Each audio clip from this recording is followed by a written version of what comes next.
بسم اللہ الرحمن الرحیم اللہ کے نام سے جو رحمان اور رحیم ہے۔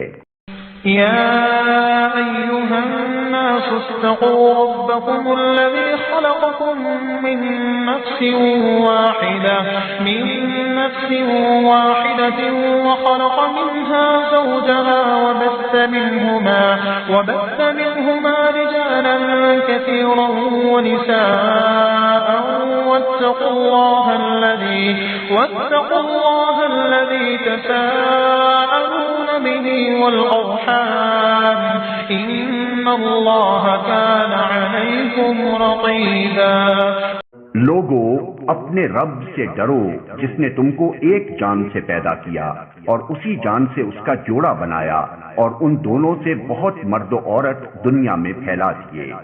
اس خدا سے ڈرو جس کا واسطہ دے کر تم ایک دوسرے سے اپنے حق مانگتے ہو اور رشتہ و قرابت کے تعلقات کو بگاڑنے سے پرہیز کرو۔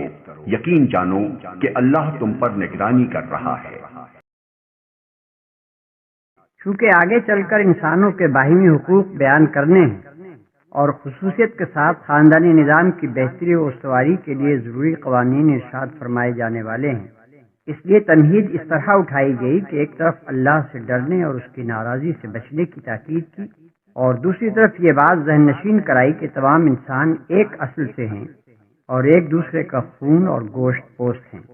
تم کو ایک جان سے پیدا کیا، یعنی نوع انسانی کی تخلیق ابتداً ایک فرد سے کی۔ دوسری جگہ قرآن خود اس کی تشریح کرتا ہے کہ وہ پہلا انسان آدم تھا جس سے دنیا میں نسل انسانی پھیلی، اسی جان سے اس کا جوڑا بنایا۔ اس کی تفصیلی کیفیت ہمارے علم میں نہیں ہے۔